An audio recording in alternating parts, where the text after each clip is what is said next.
अस्सलामुअलैकुम अज़ीज़ तलबा व तालिबात। जैसा कि आप सभी जानते हैं कि न सिर्फ हिंदुस्तान बल्कि सारी दुनिया कोविड-19 के बहरान का शिकार है, जिसके सबब दुनिया तातुल का शिकार हो गई है। डर व खौफ का माहौल है, ज़िंदगी की रफ्तार थम सी गई है। लोग अपने अपने घरों में कैद या एक तरह से नज़रबंद हैं। ज़िंदगी जीने के लिए या बीमारी से महफूज रहने के लिए सबसे ज़्यादा अहमियत सोशल डिस्टेंस के लिए है। यानी सोशल डिस्टेंस ज़िंदगी का एक लाजमी सा रुकन बन गया है।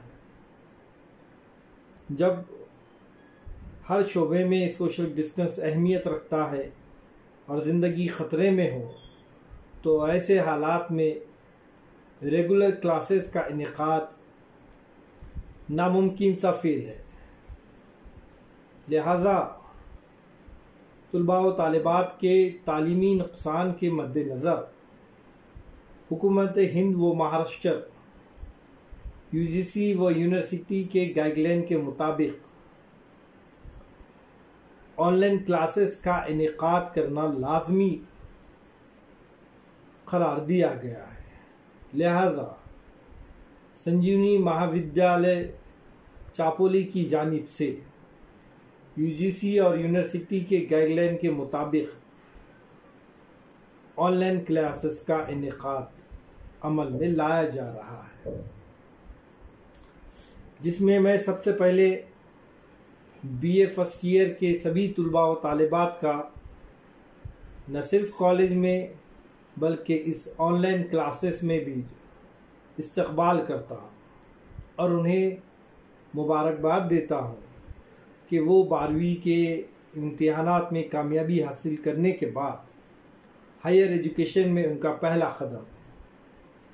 ये एक इत्तेफाक है कि एडमिशन लेने के बाद से अभी तक क्लासेस का इनेकाद बहालत मजबूरी इनेकाद अमल में नहीं लाया जा सका, जिसकी सबसे बड़ी वजह तुलबा व तालिबात की ज़िंदगी है, जिन्हें ख़तरे में नहीं डाला जा सकता था। अब ऐसे हालात में मुसलसिल क्लासेस का बंद रहना और तालीमी सरगर्मियों का ठप हो जाना, रुक जाना, मुंजमद हो जाना यकीनन आप तमाम तुलबा का बहुत बड़ा नुकसान है। और उसी नुकसान से आप लोगों को महफूज रखने के लिए और तालीमी सरगर्मी को आगे बढ़ाने के लिए, तालीमी अमल के सिलसिले को आगे बढ़ाने के लिए ऑनलाइन क्लासेस लेना बहुत ज़्यादा ज़रूरी हो गया है। लिहाजा उस सिलसिले की कड़ी के तौर पर आज पहला वीडियो या पहला लेक्चर का इनेकाद अमल में लाया गया है।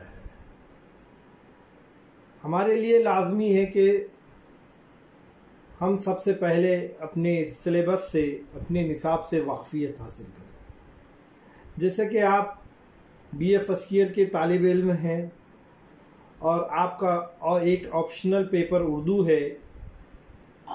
इसके दो हिस्से होते हैं, पेपर फर्स्ट और paper second. Paper first semester के लिए होता है, जबकि पेपर सेकंड सेमेस्टर के लिए होता है। फर्स्ट सेमेस्टर का जो पेपर है वो आपके लिए थ्योरी का पेपर होता है 40 नंबर, यानी 40 नंबर पर आपका ये पेपर मुख्तस होता है, जबकि 35 नंबर जो है इसके इंटरनल होते हैं। इस तरह 40 और 35 ये दोनों मिलाकर 75 नंबर का मुकम्मिल आपका एक सेमेस्टर का पेपर होता है। अब हम ये देखेंगे कि फर्स्ट सेमेस्टर के सिलेबस के लिए किन किन मौज़ूआत को रखा गया है। जैसे कि आप वाकिफ़ हैं कि उर्दू अदब दो बड़ी असनाफ पर मुश्तमिल है। एक सिन्फ है नसर की और दूसरी सिन्फ है शायरी। लिहाजा बीए या फवाए पेपर ऑप्शनल पेपर फर्स्ट के लिए नसर का पेपर मुतय्यन किया गया है, या नसर जो है हमारे इस फर्स्ट पेपर में रखी गई है। नसर की मुख्तलिफ जो है असनाफ हैं। जैसे एक है अफसानवी अदब, हमारा जो नसरी असनाफ हैं वो दो बड़े मौज़ूआत का अहाता करते हैं।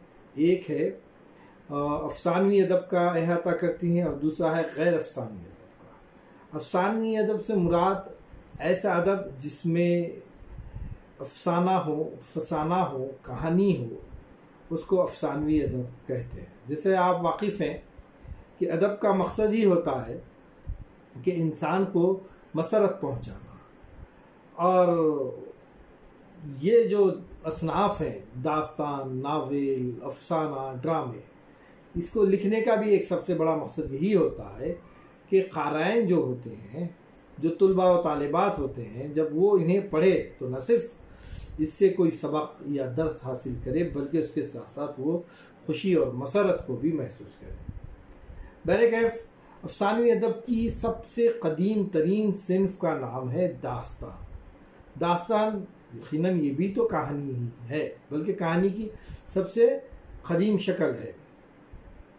वो हमारे अदब में, हमारे इस पेपर में शामिल किया गया है, जिसमें सबसे पहले हम दास्तान किसे कहते हैं, दास्तान की तारीफ़ क्या है, दास्तान का आगाज़ किस तरीके से हुआ, उसका इर्तिक़ा किस तरीके से हुआ, हमारे अदब में दास्तान किस तरह शामिल की गई है, ये तमाम बातों को ऊपर तफसीली रोशनी इंशाल्लाह हम डालेंगे। इसके अलावा जब दास्तानें लिखी जाती हैं तो उसके जुज़ होते हैं, कई अज्जा मिलाकर एक पूरी दास्तान बनती है। तो उसके कौन कौन से अज्जाए तरकीबी हैं, दास्तान की तारीफ़ के साथ साथ उसके अज्जाए तरकीबी का भी अहाता हमारे इस निसाब में हम करने की कोशिश करेंगे।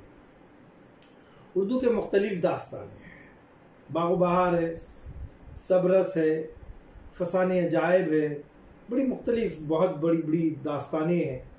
और ये उर्दू का बहुत बड़ा अदब है, अदब का एक बहुत बड़ा ख़जाना है दास्तानों पर मुबनी। हमारे सिलेबस में फसाने अजायब रखी गई है, जिसमें कुछ मौज़ूआत जो है हमने मुतय्यन की है, क्योंकि फसाने अजायब बज़ाते ख़ुद एक बहुत बड़ी दास्तान है और उतनी तवील दास्तान को हम अपने निसाब में शामिल नहीं कर सकते। लिहाजा जो है उसके एक छोटे से हिस्से को मुख्तस किया गया है ताकि आप लोग उसको पढ़ें, उसको समझें, दास्तान की अदबी अहमियत क्या है, दास्तान की आज क्या वाकई ज़रूरत है, दास्तान किसे कहा जाता था, ये तमाम बातों पर जो है इंशाअल्लाह हम रोशनी डालेंगे। के साथ साथ फसाने अजायब में शामिल जाने आलम का तोते का खरीदना और अंजुमने आरा का नादीदा आशिक होना, इस मौजू को जो है हम पढ़ने की कोशिश करेंगे। और ये जो मौजू है दास्तान में, फसाने अजायब में, इस पर हम रोशनी डालेंगे। असल में फसाने अजायब की कहानी क्या है, किन दास्तानों को, किन कहानियों को मिलकर ये दास्तान बनी है, ये सब बातों को इंशाल्लाह हम पढ़ेंगे। उसके साथ साथ और एक अहम दास्तान हमारे निसाब में शामिल की गई है जिसका नाम है फसाने आज़ाद। इस फसाने आज़ाद के मुसन्निफ़ है पंडित रतन नाथ सरशार। सरशार 1846 में एक बहुत ही मुअज़्ज़िज़ घराने में पैदा हुई, मुअज़्ज़िज़ कश्मीरी ख़ानदान में पैदा होने वाली शख्सियत का नाम है और उर्दू के एक बहुत बड़े जो है आप दास्तान निगार हैं। उन्होंने जो है 65 साल की उम्र पाई थी और इन अयाम में आपने बहुत सारे तसानीफ़ लिखे हैं, जिनमें काबिल ज़िक्र जो है फसाने आज़ाद, सैर कहार, जाम सरशार, कामनी, खुदाई फौजदार, बिछड़ी दुल्हन, पी कहाँ वगैरह वगैरह, ये उनके मुख्तलिफ मशहूर व मारूफ जो है दास्तानें हैं। उनमें से एक जो है हमारे निसाब में शामिल है जिसका नाम है फसाने आज़ाद। फसाने आज़ाद में एक छोटी सी कहानी है जिसका नाम है दारोगा की पांचों उंगलियां घी में। बहुत ही दिलचस्प जो है, और सर कढ़ाई में, दारोगा जी की पांचों घी में और सर कढ़ाई में, बड़ी ही दिलचस्प दास्तान है। दास्तान का एक छोटा सा हिस्सा इसमें शामिल किया गया है फसाने आज़ाद का। इंशाल्लाह इसको भी हम जो है मुकम्मल तरीके से पढ़ने की कोशिश करेंगे, समझेंगे। भले ही इस तवील दास्तान को निसाब में नहीं रखा गया है, लेकिन हम मुख्तसर तौर पे जानने की कोशिश करेंगे कि फसाने आज़ाद क्या है, और इसमें शामिल दीगर और कहानियाँ क्या अदबी अहमियत रखती हैं। अब इसके बाद अदब का एक दूसरा अहम हिस्सा है जिसका नाम है नावेल। दास्तान के बाद उर्दू अदब में नावेल को बहुत ज़्यादा अहमियत दी गई है। जैसे जैसे ज़माना तरक्की करते गया, अदब भी तरक्की के ज़ीने तय करते गया। एक दौर था लोग दास्तानें सुनने सुनाने का फ़न था, फिर जब लिखने का फ़न ईजाद हुआ तो दास्तानें लिखी जाने लगी और लोग दास्तानों को बशौक़ पढ़ा करते, सुना करते। लेकिन जैसे जैसे वक्त का पहिया गर्दिश करता रहा, तरक्की करता रहा, लोगों के पास अगर किसी चीज़ की सबसे ज़्यादा कमी और किल्लत पैदा हुई तो वो वक्त की थी। लेकिन इंसान की फितरत रही है, उसकी फितरत में शामिल है कहानियाँ सुनना, उसका शौक़ रहा है, उसको मसरत हासिल करने का एक अहम ज़रिया रहा है कहानियाँ सुनना। लेकिन वक्त की कमी के नाते ऐसा ऐसा दास्तान ने अपने दामन को जो है खींच लिया, दामन को बहुत क्या कहेंगे समेट लिया और नावेल जो है हमारे उर्दू अदब में मुतारुफ हुआ। नावेल की तारीफ़ क्या है? जैसे दास्तान की तारीफ़ है तवील तरीन क़िस्सा कहानी, वैसे ही नावेल की भी अपनी एक तारीफ़ है, उसकी भी अपनी एक डेफिनेशन है। और उर्दू अदब में नावल का आगाज़ कब से हुआ तो क्यों हुआ, उसका पस मंज़र क्या था, नावल के आगाज़ होने की क्या ज़रूरत थी उर्दू अदब में, है? उसका इर्तिक़ा कैसे हुआ, कौन से बड़े बड़े नावल निगार हैं जिन्होंने नावल के सफ़र को कामयाबी से हमकिनार कराया। इन तमाम बातों पर मुफस्सिल रोशनी डाली जाएगी आपके इस निसाब में। उसके साथ साथ जिस तरीके से दास्तान के अज्जाए तरकीबी हैं, वैसे नावल के भी अज्जाए तरकीबी होने वाले। तो नावल के क्या अज्जाए तरकीबी हैं, वो तमाम बातों को, नावल के तमाम अज्जा को, एक एक जुज़ को इंशाअल्लाह ताला से पढ़ा जाएगा। उर्दू नावल निगारी का एक बहुत अहम नाम, एक मशहूर तरीन नाम, उर्दू नावल को उर्दू नावल से जिसको मकबूलियत मिली या जिससे नावल निगारी को मकबूलियत मिली, ऐसा एक नाम जो है क़ुर्रतुल ऐन हैदर का है, जिनके वालिद ख़ुद भी एक बहुत बड़े नावल निगार थे। सज्जाद हैदर यलदरम की दुख्तर क़ुर्रतुल ऐन हैदर का एक बहुत ही अहम नावल है जिसका नाम है अगले जन्म मुहे बिटिया ना कीजियो। बेटी होना, फिर बेटी के बाद जो समाजी मसाइल हैं, एक ज़माने तक, एक अरसे तक लोग बेटी का होना मायूब समझा जाता था। फिर जब बेटी हो जाती तो उसकी ज़िंदगी से बहुत सारे मसले वाबिस्ता हो जाते थे। ज़िंदगी बज़ाहिर ज़िंदगी नहीं बल्कि जहन्नुम बन जाती थी।